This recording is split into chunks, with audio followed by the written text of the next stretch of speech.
आज हमारे बैठक के पहले महुआ मोइत्रो आके पार्टी की तरफ से मैं ये आपको दिखाना चाहता हूं। आप लोगों ने पिछले 5-7 दिन का जो डेवलपमेंट है वो सब लोगों ने देखा है। तृणमूल कांग्रेस के 20 एमपीज आज से 3-4 दिन पहले स्पीकर साहब से मुलाकात किया है और उन्होंने अपने आपका एक सेपरेट ग्रुप फॉर्म करने का क्लेम किया है। 20 एमपीज का जो मैं मीडिया में देखा हूं या न्यूज पब्लिकेशंस में पढ़ा हूं, उसके हिसाब से 20 लोग जाके मिलके उनके पास ये दावा रखा है कि हमको अलग ग्रुप के हिसाब से ट्रीट किया जाए। फिर मिलने के 2-3 घंटा बाद हमें कहीं से पता चलता है कि उनमें से कहीं लोग 2-4 एमपीज ये क्लेम किया है कि वो एक अलग पॉलिटिकल पार्टी ज्वाइन किया है, जिस पॉलिटिकल पार्टी का नाम है national citizens party of India, जिसके बारे में किसी को पता नहीं था। ना आप कभी सुने हैं, ना वो खुद कभी सुना है, ना मैं कभी सुना हूं। हम में जितने लोग आज यहां पे मौजूद है, किसी को उस पार्टी के बारे में कुछ पता ही नहीं है और उन्होंने ये क्लेम किया कि हम उस पार्टी के साथ मर्ज हो गए। 4-5 सांसद, मैं जितना उनका बात सुना हूं, उसके हिसाब से हम संविधान के 10th शेड्यूल में जो प्रावधान है, मैं उसी प्रावधान के हिसाब से आज अध्यक्ष जी से मिलने आया था और वहां पे साफ साफ लिखा हुआ है जो डिस्क्वालिफिकेशन या ग्राउंड ऑफ डिफेक्शन है कि आप अगर यहां पे 10th शेड्यूल में 2A में आप अगर देखेंगे, साफ लिखा हुआ है कि मैं वॉलंटरीली अगर पार्टी का मेंबरशिप छोड़ता हूं तो that is one of the grounds for my disqualification from the house. अगर आप किसी और पॉलिटिकल पार्टी में शामिल हुए हो, इसका मतलब आप तृणमूल का मेंबरशिप छोड़े हो। भाई एक साथ तो आप नौकरी करता है पत्रकार का, एक साथ 2 हाउस पे तो नौकरी नहीं कर सकते, कहीं एक जगह करना पड़ेगा। तो अगर मान लीजिए आप एक सिंबल में चुन के आए हैं और फिर 2 साल बाद अचानक आप दावा कर रहे हैं कि मैं इस पॉलिटिकल पार्टी ज्वाइन कर रहा हूं, तो उसी वक्त आपका लोकसभा का सदस्यता पद चला जाना चाहिए। यह पहला ग्राउंड है। दूसरा जो उनका क्लेम है कि हम तो मर्ज किए हैं, 2/3 है, उसके जो प्रावधान है 10th शेड्यूल, यहां पे 4th नंबर जो पॉइंट है, disqualification on ground of defection not to apply in case of merger.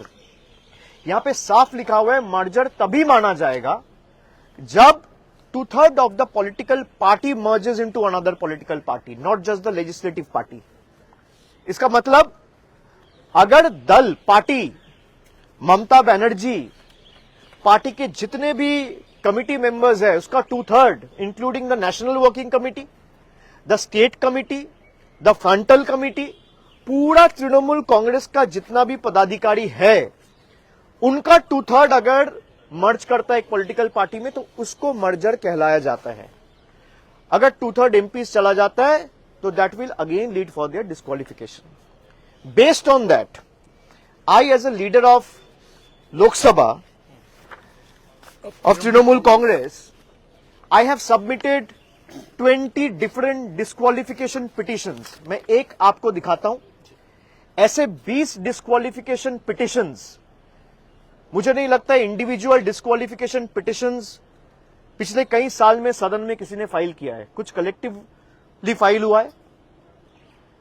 20 सांसद के खिलाफ डिस्क्वालिफिकेशन पिटिशंस आज अध्यक्ष जी के पास हम लोग जमा दिया है कि अगर आप सदस्यता पद छोड़ के कहीं और जाते हो, जो आप में से कई लोग मीडिया में बोला है, और ये मर्जर इनवैलिड है, both are enough to disqualify you from your membership in the house. और हमारे पक्ष से हम चारों ये मांग रखे हैं कि ही इज द एडजुडिकेटर। इसका एडजुडिकेशन सारे प्रावधान के हिसाब से जल्द सुप्रीम कोर्ट का भी एक आदेश है जहां पे 3 महीने के अंदर कोई भी मामला या फैसला लेने के लिए स्पीकर को बोला गया है कि 3 महीने के अंदर या 4 महीने के अंदर वो करना पड़ेगा। तो हम लोग ने सारा केस लॉज के जितने भी हमारे पास सुप्रीम कोर्ट के जजमेंट्स थे वो कल्याणदा भी लेके आए थे और मैं भी अलग से 6-7 जजमेंट उनके सामने उनका टेबल में आज प्लेस किया हूं। जितने भी 10th शेड्यूल लेके जजमेंट है सब इनके खिलाफ है। जो ये सेपरेट ग्रुप वाली ये ग्रुप क्लेम कर रहे हैं कि हमारे सिटिंग अरेंजमेंट अलग हो, हमारे लिए चीजें अलग हो, हमको अलग ट्रीट किया जाए, हमारे में से किसी को लोकसभा लीडर चुना जाए, हमारे में से किसी को चीफ व्हिप चुना जाए, हमारे में से किसी को डेप्यूटी लीडर चुना जाए, ये हो ही नहीं सकता। सबसे पहले आप डिस्क्वालीफाई होंगे। अगर इनमें थोड़ा भी इंटीग्रिटी है तो अपना पद छोड़ दे। पद छोड़ के लोकतांत्रिक तरीके से, भाई आपको तृणमूल से दिक्कत है, जो सांसद तृणमूल छोड़ के अभी एनसीपीआई में गया है वो तो यही कह रहा है कि हम पार्टी से खुश नहीं है। भाई तो अपना पद छोड़ दीजिए, कोई मना नहीं है, कोई रोक के नहीं रखा है। अगर आप सच्ची में पॉलिटिक्स में इंटीग्रिटी में विश्वास रखते हो, ऑनेस्टी में विश्वास रखते हो, तो कौन मना कर रहे हैं? आप छोड़ दीजिए, चुनाव होगा, आप बीजेपी का टिकट में, एनसीपीआई का टिकट में, कांग्रेस का टिकट में, तृणमूल का टिकट में या सीपीएम का टिकट में लड़ा जाएगा।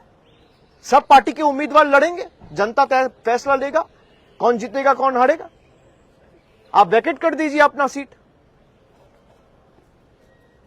ये सब के साथ ये 20 लोग जिस तरीके से बेईमानी करके ये संविधान को